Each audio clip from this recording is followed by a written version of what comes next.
Indices को छोड़ा था वहां से 20 पॉइंट ऊपर इंडिसेस अभी भी कामकाज कर रहा है। थोड़ा सा पुल बैक मार्केट्स में वापस आया और 58 कोई गिरावट है। दिन का निचला स्तर 19,502 और करीब करीब 70-75 अंकों की रिकवरी के बाद इंडिसेस अभी 19,577 के जोन्स में कामकाज करते हुए। निफ्टी बैंक भी स्लाइटली रिकवरी 44,511 का लो और 44,700, तो करीब करीब आप मान लीजिए 150 अंकों की रिकवरी निफ्टी बैंक में। मिड कैप इंडेक्स में और स्मॉल कैप इंडेक्स में जो हरे निशान में ऑलरेडी कामकाज कर रहे थे, अब स्ट्रेंथ थोड़ी थोड़ी आनी शुरू हुई है। तो जहां पर हरा निशान था वहां स्ट्रेंथ आई है, जहां पर लाल निशान था वहां इंटेंसिटी ऑफ रेड थोड़ी सी कम होते हुए दिखाई पड़ी है। एडवांस डिक्लाइन में स्थिति थोड़ी और सुधरी, 1584, थोड़ी पहले जो नंबर था 1400 के आसपास था, अब 150 शेयर एडवांसेस में और बढ़े हैं और जो 1300 प्लस डिक्लाइन थे वो घट के अब 1200 1250 पहुंचते हुए दिखाई पड़ रहे हैं। कंट्रीब्यूशन में आ गया अब रिलायंस का नाम, जो थोड़ी देर पहले नहीं था, अब रिलायंस पॉजिटिव कंट्रीब्यूट कर रहा है, एम&एम कर रहा है, अदानी पोर्ट, अदानी इंटरप्राइजेस दोनों कर रहे हैं। और नेगेटिव कंट्रीब्यूशन में आईसीआईसीआई बैंक और एचडीएफसी बैंक का कंट्रीब्यूशन थोड़ा सा कम हुआ है, लेकिन एशियन पेंट का कंट्रीब्यूशन यथा स्थिति बरकरार है। 8.5 अंकों का नेगेटिव कंट्रीब्यूशन वहां पर भी है। डाउ फ्यूचर्स करीब 151 अंक ऊपर है और S&P 500 फ्यूचर सो फार 20 अंक ऊपर है। नैस्डैक फ्यूचर 74 अंक ऊपर है। ये अभी की स्थिति के हिसाब से एक नंबर आपको दिया जा रहा है। आज हम बातचीत करेंगे प्रशांत सावंत से, हमारे साथ मौजूद हैं, उनसे हम चर्चा करेंगे मार्केट्स को लेकर, क्या व्यू रख रहे हैं वो अभी इंडिसेस पर और सेकंड हाफ की सिचुएशन कैसी रीड कर रहे हैं वो उस पर बातचीत होगी और साथ साथ कुछ स्टॉक स्पेसिफिक बातचीत, कुछ सस्ता ऑप्शन उनसे हम पूछेंगे। लेकिन ऑप्शंस के नंबर इस बीच आपकी स्क्रीन पर है। सबसे ज्यादा राइटिंग 19,600, 19,550, 19,500 इन जोन्स में है। 19,600 पे तो जो पुट राइटर्स थे वो अनवाइंड करते हुए अपनी सिचुएशंस को दिखाई पड़ रहे हैं। 19,550 यहाँ पर भी पुट राइटिंग आपको दिखाई पड़ेगी, लेकिन जैसे जैसे सिचुएशन इंडिसेस में अपटिक्स आ रहे हैं, 19,600 के जो कॉल राइटर्स हैं वो शायद थोड़ी बहुत अपनी सिचुएशंस को अनवाइंड करते हुए दिखाई पड़ेंगे। इस पर हम प्रशांत जी से आगे बातचीत करेंगे। लेकिन निफ्टी बैंक 44,600, 44,800, 45,000 जोन्स में कॉल राइटिंग, 44,600, 44,500 और 44,400 के जोन्स में पुट राइटर्स आपको दिखाई पड़ेंगे। हीट मैप की सिचुएशन वैसे तो ब्रॉडर मार्केट्स में तेजी इंडिकेट कर रहा है, लेकिन एफ एंड ओ साइड पर नहीं है, तो यहां पर मोर लेस 50-50, 60-40 का रेशियो आप एज्यूम कर लीजिए। शॉर्ट साइड पर 44, लॉन्ग अनवाइंडिंग 82, 120 ऐसे फ्यूचर, 126 ऐसे फ्यूचर जहां पर बिकवाली है और रफली 25 और 31 ऐसे फ्यूचर्स हैं जहां पर लॉन्ग या शॉर्ट कवरिंग हो रही है। तो पहले लॉन्ग वाले जो फ्यूचर्स हैं वो आपकी स्क्रीन पर आएंगे, जिसमें आपको आज मैक्स फाइनेंशियल का नाम दिखाई पड़ेगा। खबर के बीच में 11% ऊपर है। इंडिया सीमेंट में नंबर्स के बाद रिएक्शन था, कल पुल बैक और आज फिर दूसरा दिन जबकि पुल बैक। मन्नापुरम नंबर से पहले 3% ऊपर, जीएमआर एयरपोर्ट नंबर से पहले 3% ऊपर, जी एंटरटेनमेंट एक बड़े फैसले से पहले 2.5% ऊपर। ट्रेंड कल नंबर्स आए थे, बढ़िया नंबर्स, उसके बाद शॉर्ट कवरिंग करीब 4.5% ऊपर, एचडीएफसी एएमसी पूरा 3% ऊपर, अदानी पोर्ट, अदानी समूह पूरा आज मोमेंटम में है। सिंजिन और टाटा पावर कुछ और ऐसे नाम जहां पर नंबर्स का रिएक्शन टाटा पावर में 100% ऊपर कामकाज कर रहा है। अनवाइंडिंग कहां पर है और कहां नए शॉर्ट्स बन रहे हैं? शॉर्ट्स बन रहे हैं ग्रेन्यूल्स में, पूरा oil and gas related space, Mahanagar gas, Gujarat gas, Petronet LNG, IGL, ये चारों के चारों आपको शॉर्ट बिल्डअप में आते हुए दिखाई पड़ रहे हैं। और क्रूड का ही शायद इंपैक्ट एशियन पेंट में भी है, 2.5% नीचे ये भी कामकाज कर रहा है। Laurus lab, ICICI Lombard, Bharat forge numbers के बाद और बायोकॉन जहां पर नए अनवाइंडिंग होते हुए दिखाई पड़ रही है। इन नंबर्स के बीच में बातचीत कर लेते हैं प्रशांत जी से। प्रशांत जी नमस्कार, स्वागत है कार्यक्रम में। पहले तो मार्केट्स को लेकर आपका एक व्यू, क्योंकि लोअर लेवल से जो सपोर्ट है वो 19,450, 19,460, 19,440 इसको होल्ड करके हर रोज हम पुल बैक देख रहे हैं। क्या ये नियर टर्म बॉटम मान लें मार्केट का? आज क्या हरे निशान में expiry? Sumit ji good afternoon और सभी दर्शकों को नमस्कार। तो मेरी एक बहुत क्लियर कट राय कि ये जो रैली रही है, तो यहाँ पे एक आदत सी हो गई है कि लोग बहुत हेवी क्वांटिटीज में लॉन्ग्स कैरी कर रहे हैं। अब मुझे लग रहा है एक शेक ऑफ आएगा जो बहुत नेसेसरी है इस रैली को सस्टेन करने के लिए। तो मेरी निफ्टी पे ये राय होगी कि मैं अगर फ्यूचर्स को देख रहा हूं तो अभी 19,610, 620 इस दरमियान काम कर रहा है। थोड़ा भी रैली यहाँ पे स्पाइक आ जाए और अगर ये 19,650, 55, 60 के जोन में आ जाए तो मैं यहाँ एक क्लियर कट शॉर्ट ट्रेड लूंगा। मेरा स्टॉप लॉस होगा 19,730, 19,730, करीबन 70-80 पॉइंट की रिस्क में लूंगा। मेरा वहां से टारगेट होगा 19,400 का, 19,400। और अगर 19,400 सस्टेन ना करे तो हम 19,300 फ्यूचर्स में जा सकते हैं। ये लेवल आज आना मुश्किल है क्योंकि आज मुझे लग रहा है कि 19,500 के पुट राइटर्स को एक एस्केप पे मिल रहा है। हो सकता है अगले 3 से 4 दिनों में ये मुंह दिख जाए। तो ओवरऑल इंडेक्स पे लॉन्ग रखने की मेरी सलाह नहीं होगी जब तक कि ये स्टॉप लॉस ट्रिगर ना हो 19,730। ये अगर ट्रिगर हो जाए तो फिर से हम कह सकते हैं कि the market is out of the woods और वन साइड रैली आ सकती है। बट इस मार्केट के लिए एक लॉजिकल शेक ऑफ या एक लॉजिकल करेक्शन अब जरूरी है, जो इस मार्केट को फ्यूचर्स में करीबन 19,350 400 तक ले आए। और मुझे लग रहा है कि ये अगले 2 से 3 दिनों में भी आ सकता है। तो लॉन्ग्स रखने की सलाह नहीं होगी। अगर स्पाइक आए तो जैसा मैंने कहा 19,730-35 के स्टॉप लॉस से फ्यूचर्स में मैं शॉर्ट करना चाहूंगा फॉर अ टारगेट अराउंड 19,400। तो राय साफ कि यहां पर आप लॉन्ग कैरी करें तो बहुत हैवी मत करें, स्टॉप लॉस साथ रखें और कोई भी तेजी मिले 19,600 अराउंड 650 अराउंड 19 का स्टॉप लेके आप शॉर्ट जाएंगे। 19,400 एक स्टॉप लॉस वहां पर 19,400 के आपके टारगेट्स उस समय पर रहेंगे। तो प्रशांत जी, ये जो आप शॉर्ट एक्सपेक्ट कर रहे हो, क्या ये वो बैंक से लीड करेगा? वहां पर क्या रखें? जी, यहाँ पे अगर सुमित जी हम निफ्टी बैंक को देखें तो वहां पे कोई क्लियर डायरेक्शन नहीं मिल रहा है। फ्यूचर 45,000 के करीब जाके बार बार रजिस्ट कर रहे हैं। और इनफैक्ट आज सुबह जो हाई बना आज सुबह जो प्राइस एक्शन हुई, वहां कल का हाई क्रॉस हुआ था, जहां काफी सारे जो पिन पॉइंट लॉन्ग्स होते हैं वो सिस्टम में आए और उनके खिलाफ एक मुंह आके उनको ऑलरेडी निकाल दिया गया है। अब मुझे लग रहा है कि ये जो रैली आएगी और अगर फ्यूचर्स फिर से एक बार 45,100 तक आए तो वहां पे भी बिकवाली दिख सकती है। बट मुझे वहां एक क्लियर रिस्क रिवॉर्ड नजर नहीं आ रहा है। तो मैं दो तरीकों से सजेस्ट करूंगा। एक तो जिनके पास लॉन्ग्स हो, आप अभी 44,900 पे फ्यूचर्स में हो, आपका स्टॉप लॉस आप जस्ट 44,800 100 पॉइंट से ट्रेल करो, ताकि अगर कोई रिवर्सल आए आपके लॉन्ग्स बुक हो जाए। अगर आप शॉर्ट हो तो आपका स्टॉप लॉस होना चाहिए 45,100 45,100। बट इस जोन में मैं फ्रेश ट्रेड रेकमेंड नहीं करूंगा। मेरे लिए निफ्टी में एक risk reward clear cut available है। अगर यहाँ पे जैसे मैंने कहा 645-50 के लेवल दिख जाए तो 80 पॉइंट के स्टॉप लॉस से मैं शॉर्ट कर सकता हूँ। बैंक निफ्टी में वो रिस्क रिवॉर्ड मुझे जस्टिफाइबल नहीं लग रहा है, तो यहाँ पे मैं फ्रेश ट्रेड रेकमेंड नहीं करना चाहूंगा।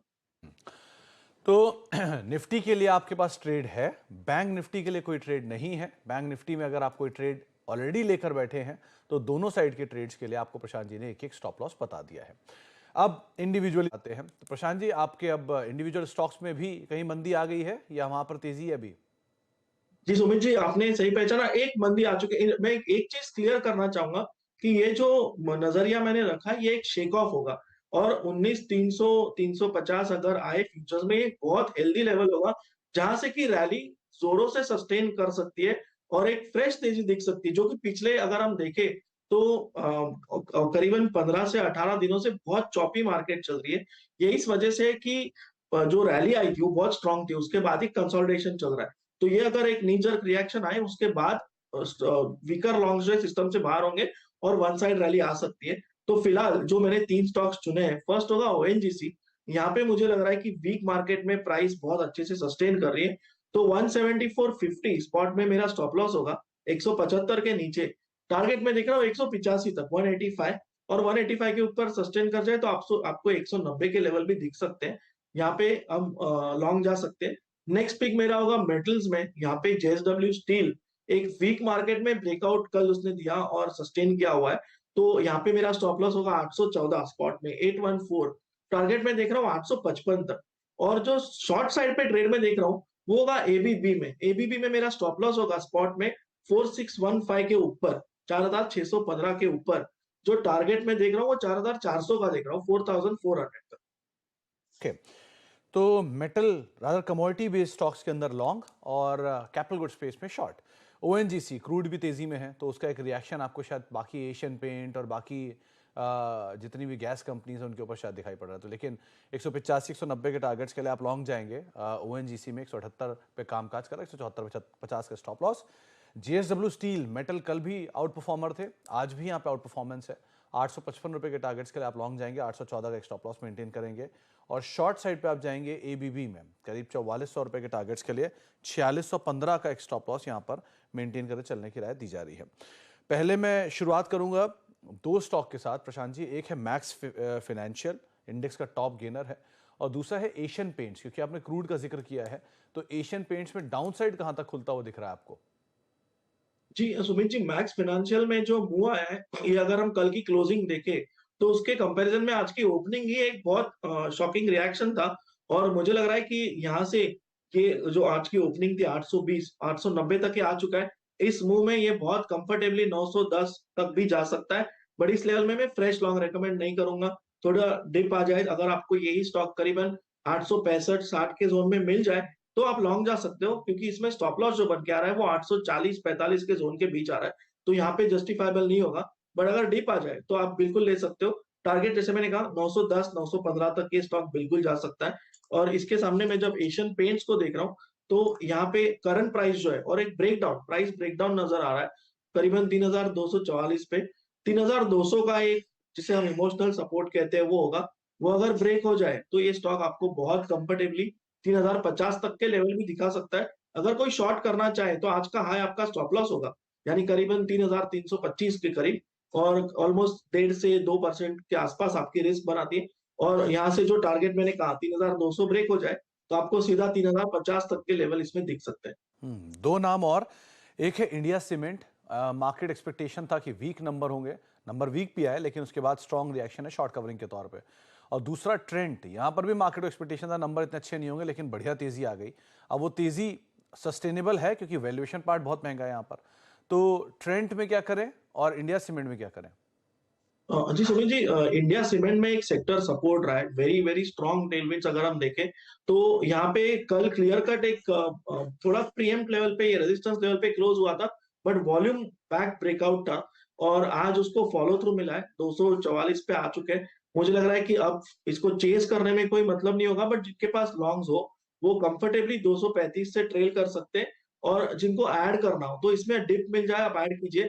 ओवरऑल पोजिशनली ये स्ट्रक्चर तब तक इंटैक्ट रहेगा जब तक ये स्पॉट में 225 के नीचे क्लोज नहीं होता। तो कोई भी डिप आए 225 के स्पॉट क्लोजिंग बेसिस से आप ऐड कर सकते हो पोजीशन। मुझे लग रहा है ये जो रेंज ब्रेकआउट हुआ है ये 280 285 तक ले जा सकता है।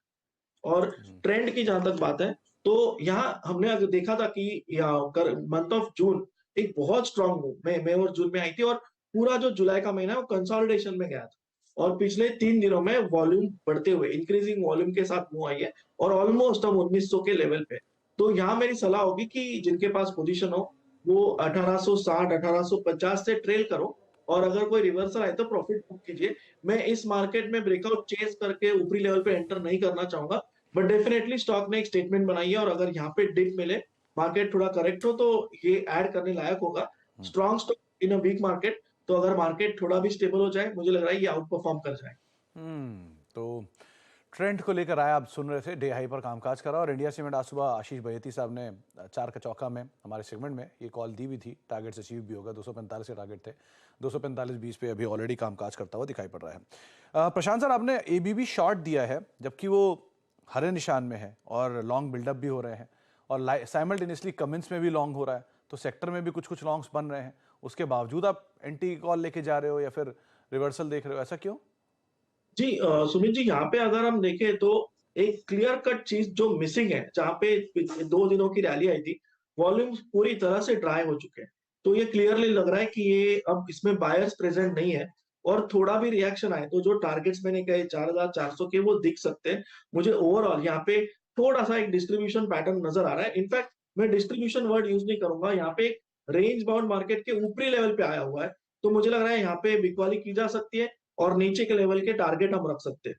तो मुझे लग रहा है इस रेंज में ही ये स्टॉक चलेगा और यहाँ पे शॉर्टिंग के लिए रिस्क रिवॉर्ड काफी जस्टिफाइबल है। ओके, तो एबीबी भले हरे निशान में है लेकिन हाँ, शॉर्टिंग कैंडिडेट ज़्यादा दिखाई पड़ रहा है आंकड़ों के लिहाज से at least.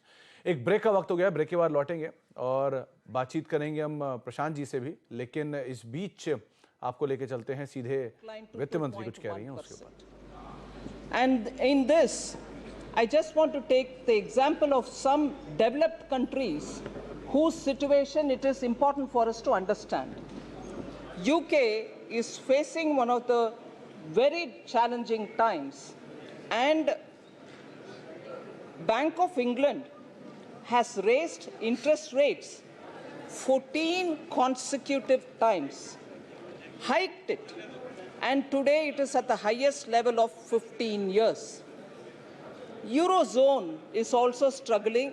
The European Central Bank has also seen very high inflation.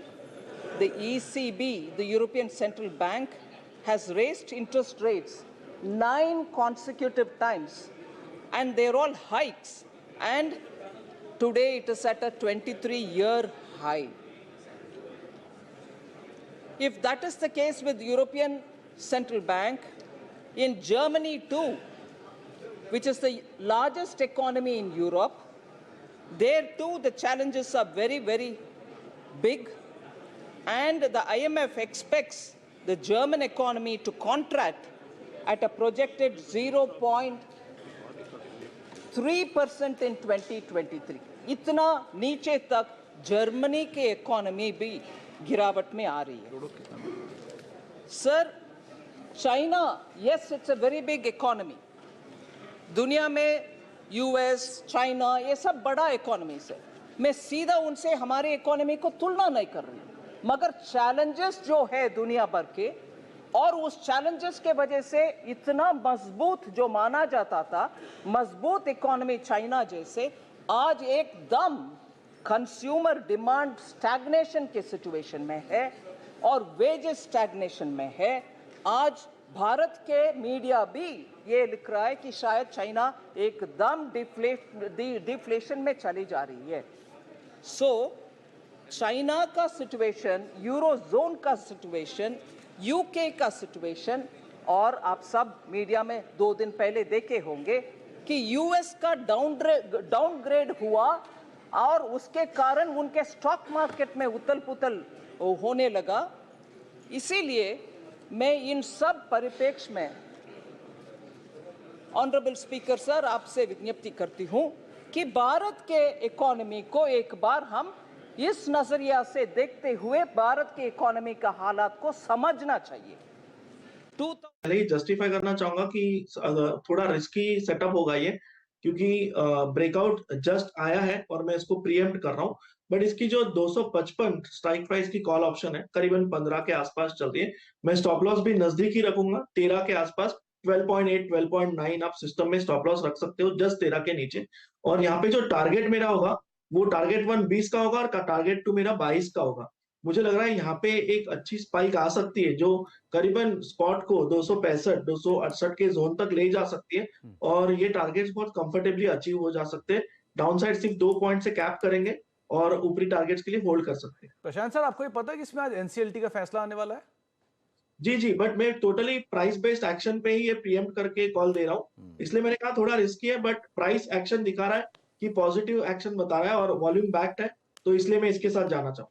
आमतौर पे हमेशा होता है प्रशांत सर, अर्निंग्स भी बेट करते हैं और ऐसे फैसले भी बेट करते हैं और कॉन्ट्रा भी जाते हैं कई बारी, लेकिन वो सिर्फ और सिर्फ प्राइस एक्शन को देखते हैं. तो प्राइस एक्शन के लिहाज से जी एंटरटेनमेंट को आप देख सकते हैं.